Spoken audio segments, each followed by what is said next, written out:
Muito obrigada, deputada Gleice Hoffmann. Requião, quem está mandando um abraço para você, está ao vivo, transmitindo aqui esse evento na Rádio Itaí, em Tibagi, é o ex-prefeito Simval Silva e a sua filha, a vereadora Juju Silva, estão mandando um abraço. Também está te mandando um abraço aqui o soldado Fruit, deputado estadual também aqui do Paraná, e está chegando aqui, eu não vou aguardar porque não vou atrasar bastante o evento, acabou de mandar mensagem, o Elton Bars, que é o presidente estadual do PCdoB, está encostando aí. Mas, até que ele chega, nós vamos passar para você, obviamente, mas eu queria, Requião, dizer aqui em nome de cada um e cada uma que está aqui, da esperança que nós estamos com essa frente plural, democrática em defesa do povo paranaense. A gente está aqui hoje com 252 pessoas, de 16 cidades, de 9 partidos diferentes, de mais de 10 movimentos sociais, querendo uma coisa só, tirar o Paraná das patas do rato e trazer para a mão do povo paranaense. E para isso, quero pedir para, de pé, a gente saudar o futuro governador do Paraná, Roberto Requião.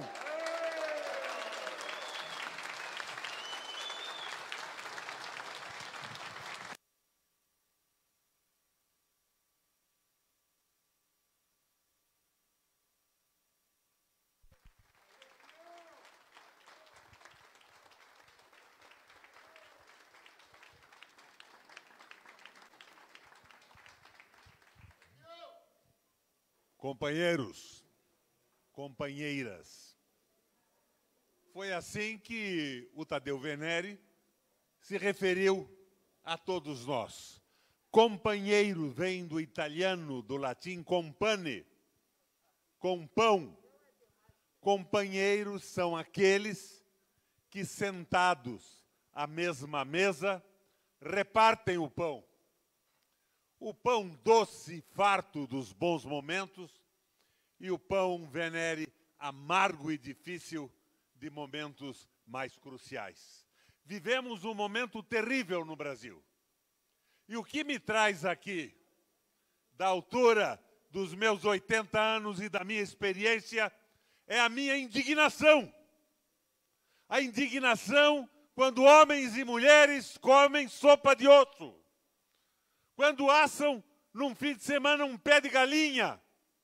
Quando vão pagar a conta de água e a conta de luz, que atingem preços simplesmente extraordinários. O que é que está acontecendo no Brasil? Como é que nós temos um povo passando fome, quando nós somos o maior produtor de alimentos do mundo, do globo terrestre? Nós estamos importando arroz e feijão. E a nossa soja foi vendida para o exterior num volume tamanho que nós não temos mais soja para retirar o óleo de soja que está sendo importado e, portanto, vendido ao povo por preços simplesmente extraordinários. O que é que está acontecendo? Onde é que está a indignação do povo? Quando mulheres assaltam um caminhão de lixo para retirar comida abandonada pelos mais ricos. O que é que está acontecendo que esse Brasil não levanta com força a sua indignação? O que é que eu estou fazendo aqui, minha gente? Campanha para o governo do Estado? Sim, eu tenho uma experiência acumulada através dos mandatos que vocês me deram, e com os companheiros que estão nessa mesa e tantos outros que nos apoiam, nós podemos sim dar um jeito no Paraná e ajudar a arrumar o país. O que é que está acontecendo? Nós temos que entender o que acontece em profundidade. Se nós não compreendermos o que acontece, nós não podemos consertar a política econômica do Paraná, do Brasil e nem mesmo dos nossos municípios. Aqui, no município de Ponta Grossa, Maurício, minha mãe é dessa região, a minha família também. Minha mãe é de Guarapuava, os meus tios nasceram aqui em Prudentópolis. Eu tenho um contato profundo e um apreço extraordinário pelos Campos Gerais. Demonstrei isso, companheiro do PSOL, quando fui prefeito. Nós mexemos para valer nessa cidade, sem perguntar quem era o prefeito e de que partido ele era. Nós fizemos, por exemplo, uma coisa que me comove profundamente, um centro esportivo para crianças deficientes, o único na América do Sul. Nós fizemos escolas, nós fizemos hospitais, nós fizemos o hospital regional que levou o nome do meu pai. Fizemos o Hospital da Criança em parceria com a Prefeitura. Rodoviária, asfalto, nós mexemos profundamente com esta cidade, que é um dos pilares fortes em que se suporta a consciência da sociedade paranaense. Minha gente, o que é que está acontecendo, afinal, com a nossa política econômica? Imaginem vocês, a nossa Constituição estabelece que empresas públicas devem servir a população e levar os seus serviços a todos com qualidade e preço módico. A nossa Copel foi fundada, Gleisi, em 1954, por Bento Munhoz da Rocha, que foi governador do Paraná. Eu, quando assumi, a Copel estava sendo vendida, um pouco antes, na Bolsa de Nova York. A venda não ocorreu porque aqui no Paraná, do arcebispo Dom Fedalto ao último militante dos partidos políticos, se revoltaram e se levantaram. Mas, fundamentalmente, não foi vendida porque no dia do leilão, um bandido chamado Osama Bin Laden explode as Torres Gêmeas de Nova York, paralisa a Bolsa e logo depois eu ganho a eleição e na minha mão, na nossa mão, o governo do Paraná apostou na Copel. O prejuízo, diziam eles, era de 340 milhões de reais por ano. No primeiro ano, sem mágica, porque mágico nós não somos, com seriedade, limpando as traquinagens, afastando as terceirizações superfaturadas, a nossa Copel passou a dar um lucro de 1 bilhão e 300 milhões de reais. Fantástico! Fantástico! Nós conseguimos fazer 2 usinas hidrelétricas, Fundão e Mauá, aí em Cornélio Procópio. Pagamos essas usinas, a Copel tinha dinheiro suficiente. Mas a Copel, saneada, passou a dar um lucro fantástico. O que foi, Lemos, que nós fizemos com o lucro extraordinário da Copel? Aquela crise de 2007 e 2009, a população do Brasil e do mundo, vendo a quebradeira dos bancos, o Lehman Brothers nos Estados Unidos, o desespero dos governantes. Nós sentamos, analisamos a Copel e congelamos a tarifa da Copel por 8 anos. Para vocês terem uma ideia do que isso significou, nós por 8 anos repassamos uma média de 1 bilhão e 300 milhões de reais para a população que pagou a tarifa de energia elétrica mais baixa do Brasil, congelada por 8 anos. Este dinheiro acelerou o processo econômico, restaurou o círculo virtuoso da economia. Esse dinheiro foi para a padaria, para o mercado, para os negócios, para a construção civil. Ajudou a restabelecer o círculo virtuoso do desenvolvimento. Assim é que se governa. Eu não consigo entender, Gleisi, um governo que não se suporte na profunda identidade do governante com a população, que não se suporte numa visão clara de fraternidade e de amor pelo povo. Não será governo, será o que diz o meu filho a cada momento, um pequeno governo de grandes negociatas. Um governo como o de hoje, que está cobrando absurdos na conta de energia elétrica, sem um investimento significativo. Está cobrando absurdos, mas está transferindo como pagamento de dividendos para os sócios privados 1,5 bilhão de reais. Não tem sentido algum. O que é um acionista privado de uma empresa importante como a Copel?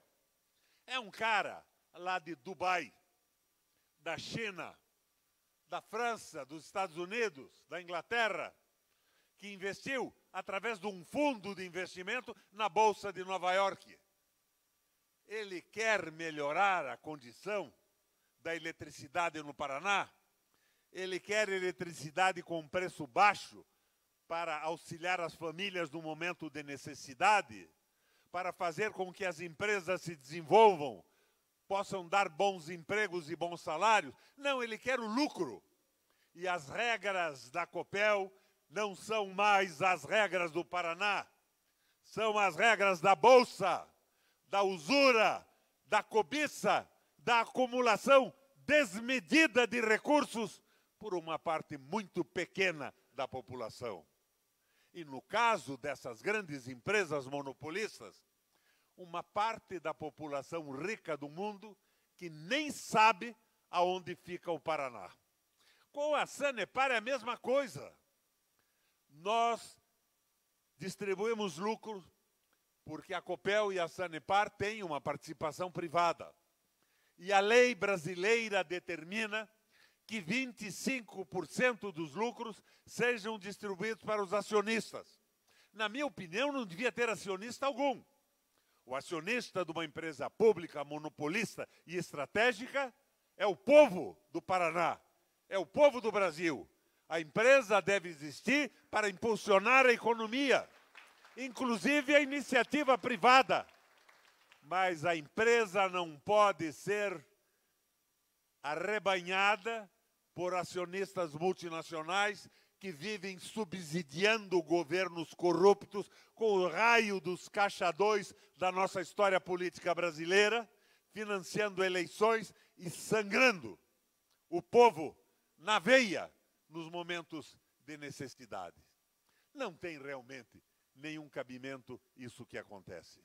Mas nós, no governo, chegamos numa crise pesadíssima da estrutura pública do Paraná com a educação. O Lemos, desesperado, me infernava a vida 24 horas por dia. Terrível esse Lemos. Mas nós fomos sentando, verificando o que podíamos fazer.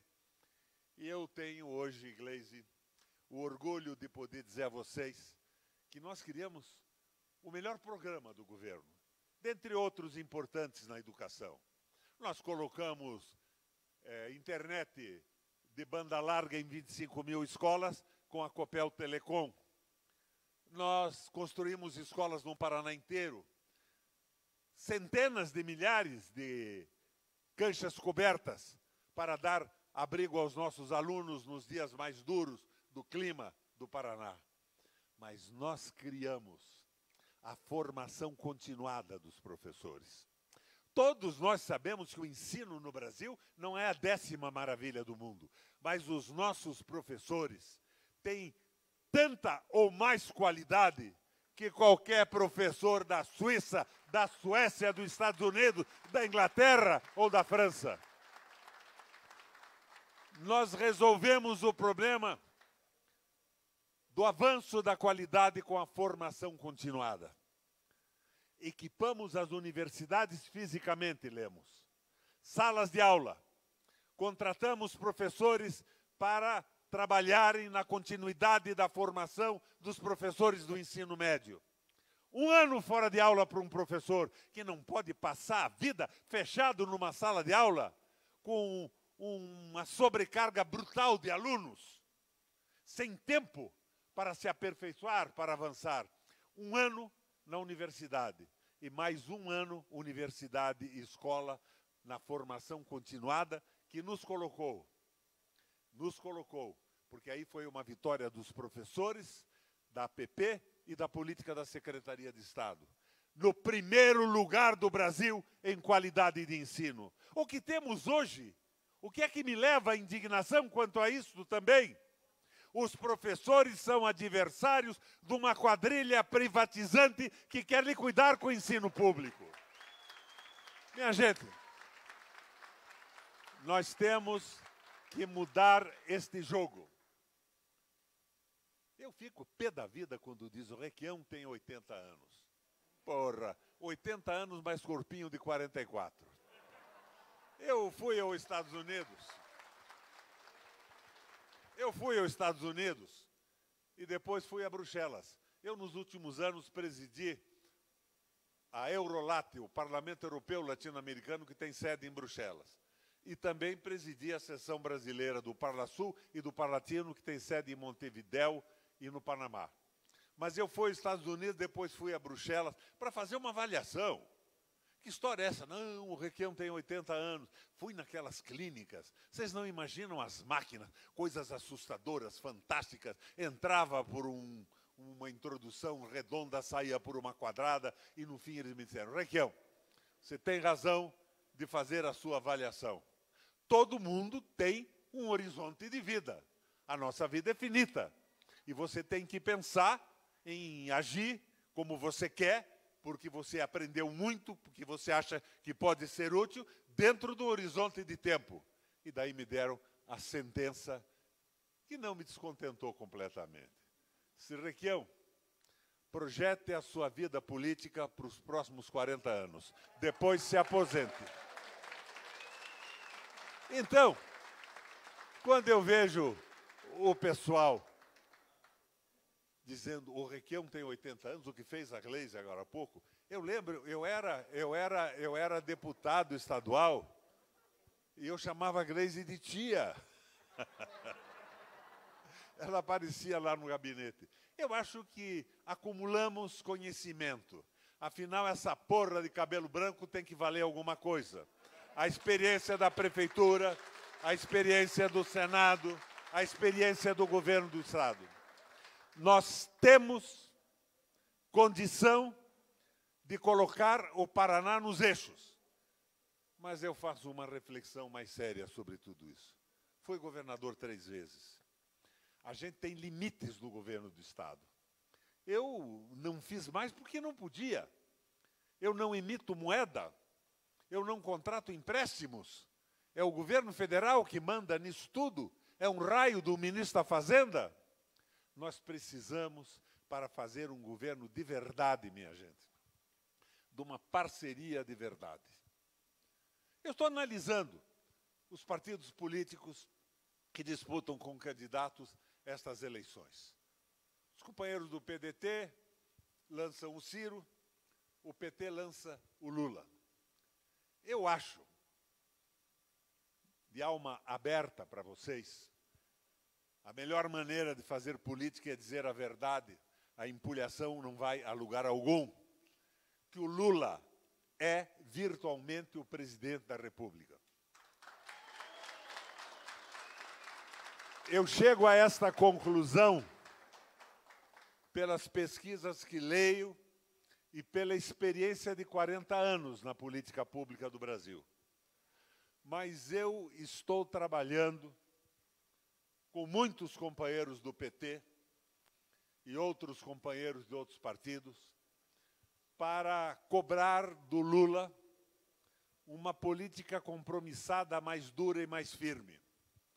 Eu não acho que seja bastante para mim, embora é bastante eleitoralmente, dizer que vamos dar comida 3 vezes por dia para os trabalhadores. De manhã, no almoço e no jantar. Eu quero um pouco mais. Eu quero alguns compromissos claros com a devolução da soberania brasileira. Eu quero a devolução da Petrobras, da Eletrobras e das companhias de água para o Brasil. Isso tem que ficar claro.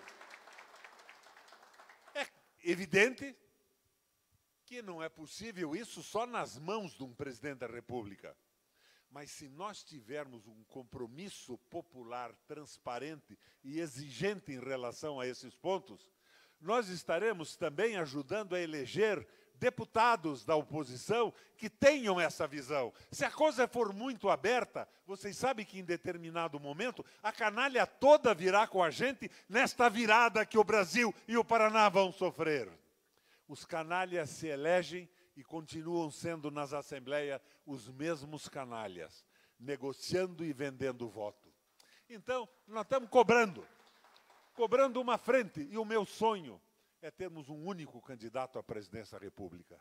Governo de transição, compromissos muito claros.